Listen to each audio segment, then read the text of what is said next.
할렐루야, 아멘. 9월 2일 월요일 말씀의 자리에 오신 모든 분들을 예수님의 이름으로 환영하고 축복합니다. 오늘 우리가 함께 나눌 하나님의 말씀은 여호수아 19장의 말씀입니다. 여호수아 19장의 말씀 중에서 49절부터 51절까지의 말씀을 제가 봉독하겠습니다.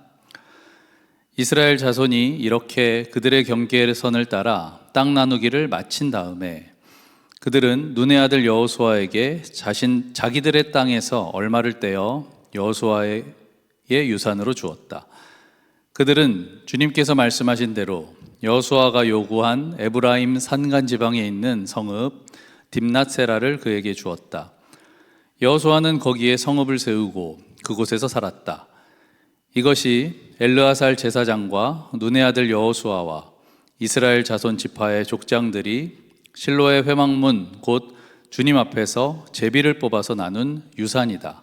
이와 같이 하여 땅 나누기를 모두 마쳤다. 아멘. 여호수아 19장은 드디어 가나안 땅 분배가 모두 완료되는 장입니다.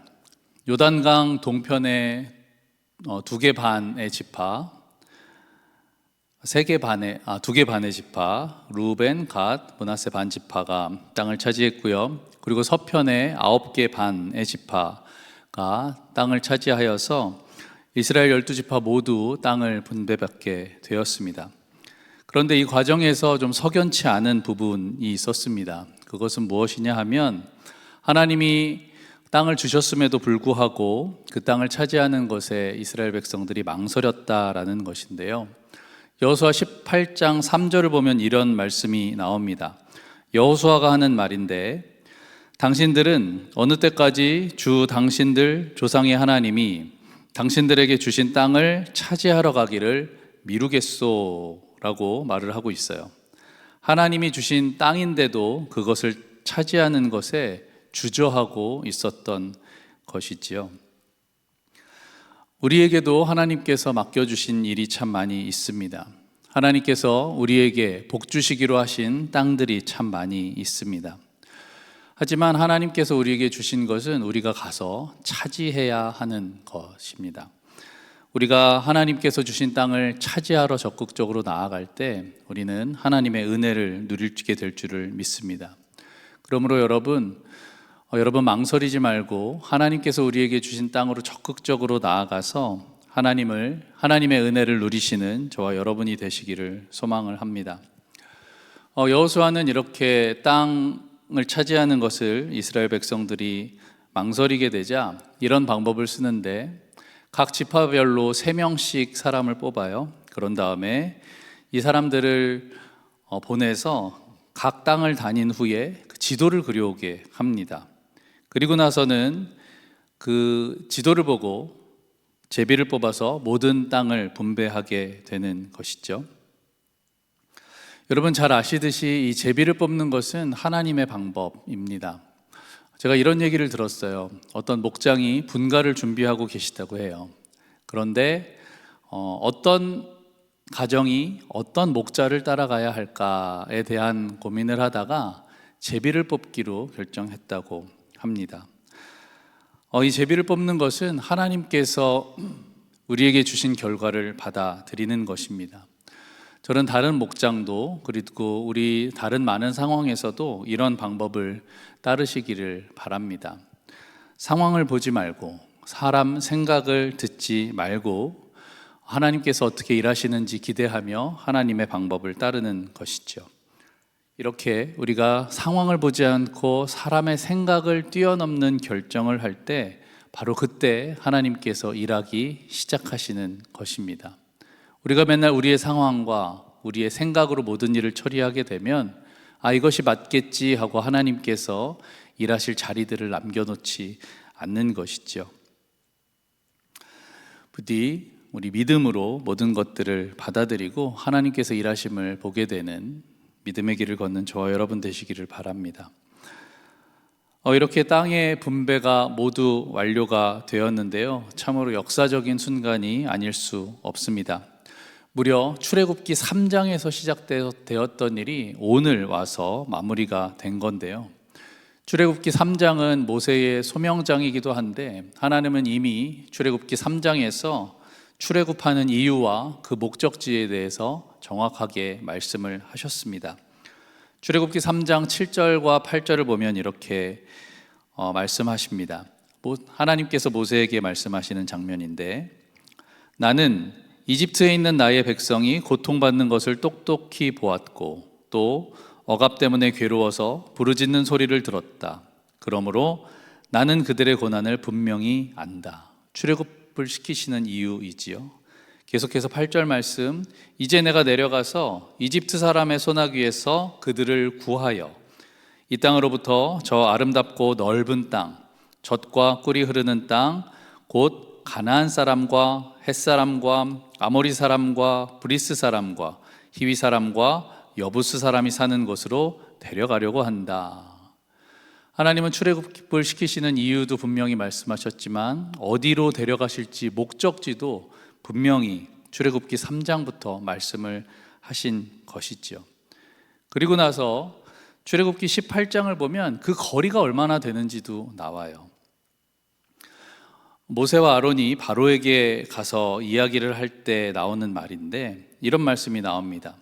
이제 우리가 광야로 사흘 길을 걸어가서 주 우리의 하나님께 제사를 드려야 하니. 자, 가나안 땅으로 가는데 그 거리가 사흘 길밖에 안 된다라고 이야기를 하고 있는 거예요. 그런데 이 사흘 길을 이스라엘 백성들은 40년이나 걸려서 가게 되었죠. 모세가 죽은 연도를 BC 1410년경으로 추정을 합니다. 그리고 광야 40년을 지냈다라는 기록으로 모세가 출애굽했을 때 나이가 80세였을 것이다 라고 예측을 하는 거예요. 그리고 모세가 죽은 후에 요단강을 건너고 여리고성을 정복하고 아이성을 정복했을 때의 연도를 BC 1406년경으로 추정을 합니다. 4년이 더 걸린 거죠. 그리고 나서 오늘 말씀, 이 나머지 땅의 분배가 다 맞춰졌을 때의 시기는 언제로 추정하냐 하면 BC 1400년경으로 추정을 합니다. 그 이후로 다시 6년의 세월이나 더 걸린 거예요. 정복을 하고 분배를 마칠 때까지 6년 걸려서 모세가 죽고 난 후에 정복을 하고 분배를 하는데 10년이나 걸린 것이죠. 그러니까 광야 40년 플러스 정복과 분배 10년 더하면 50년이나 되는 시간이 걸린 것입니다. 왜 그래야만 했을까? 지난번 말씀을 나눌 때도 한번 나눈 기억이 있는데요. 결국 출애굽부터 이 가나안 땅의 분배를 다 마칠 때까지는 이런 사이클이 있습니다. 이스라엘 백성들의 불순종, 하나님의 진노와 심판, 다시 이스라엘 백성들의 회개, 그러면 하나님의 용서와 새로운 길로 인도하심. 이 네 가지의 사이클이 계속 반복되어서 무려 40년 플러스 10년, 50년이라는 세월이 걸린 것이죠. 이것은 크게 보면 우리가 가는 길과도 비슷합니다. 우리가 천국으로 나아가는 길, 하나님께서 우리를 새하늘과 새 땅으로 인도하는 길, 인간의 불순종, 하나님의 진노와 심판, 회개, 그리고 용서와 새로운 길, 이렇게 큰 사이클로 볼 수 있죠. 그리고 이것은 작게 보면, 작은 사이클로 보면 각자의 삶에서, 우리의 삶에서도 계속해서 반복되고 있습니다. 이 사이클을 잘 한번 들여다보았더니 이런 걸 발견했는데, 바로 하나님이 하시는 것이 두 개가 있었고요, 인간이 하는 것이 두 개가 있었습니다. 하나님이 하시는 일은 진노하시고 심판하시는 거였어요. 그리고 또 한 가지는 용서하시고 새로운 길을 열어주셔서 인도하시는 것이었습니다. 사람이 하는 두 가지는 뭐였는지 아세요? 첫 번째는 바로 불순종이었습니다. 그리고 두 번째는 회개였어요. 그러니까 여러분, 이런 결론이 나게 되더라고요. 인간이 할 수 있는 것이 두 개인데 불순종을 하게 해야 될까요? 회개를 해야 될까요? 그렇죠. 당연히 불순종을 하는 것을 선택하면 안 되겠죠. 우리는 회개해야 하는 것입니다. 그러므로 여러분이 어떤 상황에 계시든지 회개함으로 하나님 앞에 나아가시게 되기를 축복합니다. 여러분 혹시 지금 불순종의 자리에 계십니까? 회개하시고 하나님 앞에 돌아가십시오. 혹시 하나님의 진노와 심판 가운데 계신 분이 계십니까? 회개하고 하나님 앞에 돌아가십시오. 혹시 여러분 지금 회개하고 계십니까? 여러분 더욱더 간절한 마음으로, 더욱더 옷을 찢는, 우리의 마음을 찢는 진실한 마음으로 하나님 앞에 회개함으로 나아가시기를 바랍니다. 여러분 혹시 용서와 새로운 길에 놓여 계십니까? 여러분, 우리는 하루를 지낼 때도 수많은 죄를 짓고 삽니다. 다시 우리 불순종이 하나님의 진노와 하나님의 심판을 초래하지 않도록 여러분, 용서와 새로운 길에 있더라도 더욱더 죄에 세밀하게 반응하여 회개하게 되시기를 바랍니다. 여러분, 우리가 이렇게 늘 하나님 앞에 죄를 바라보고 그 죄를 미워하는 마음으로 회개하며 나아갈 때 우리는 매일매일 하나님께서 우리에게 주신 새하늘과 새 땅, 우리에게 주신 축복, 우리에게 주신 은혜를 누리게 될 줄을 믿습니다. 그러므로 여러분, 우리 매일 하나님 앞에 무릎으로 나아갑시다. 매일 하나님 앞에 회개하며 나아갑시다.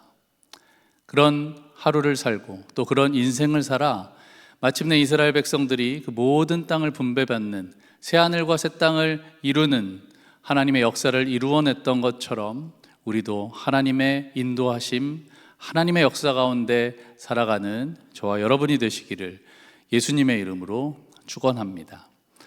아멘. 기도하겠습니다.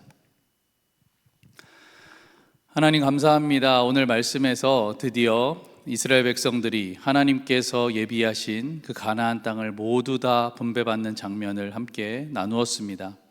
아버지 하나님, 하나님께서는 우리에게도 새 하늘과 새 땅, 저 천국으로 우리를 인도하고 계심을 믿습니다. 이스라엘 백성들이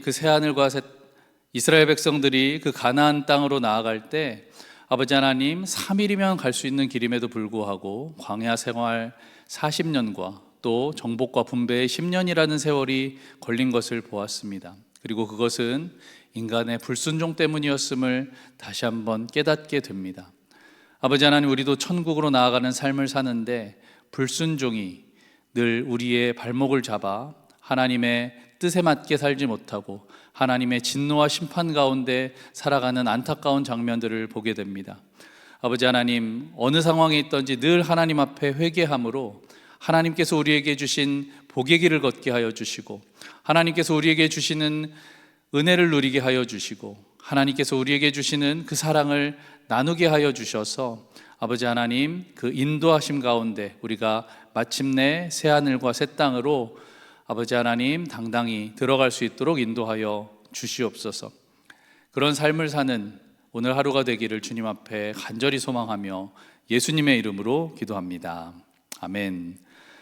하늘에 계신 우리 아버지여, 이름이 거룩히 여김을 받으시오며 나라의 임하옵시며 뜻이 하늘에서 이룬 것 같이 땅에서도 이루어지이다. 오늘날 우리에게 일용할 양식을 주옵시고 우리가 우리에게 죄 지은 자를 사하여 준 것 같이 우리 죄를 사하여 주옵시고 우리를 시험에 들게 하지 마옵시고 다만 악에서 구하옵소서. 나라와 권세와 영광이 아버지께 영원히 있사옵나이다. 아멘.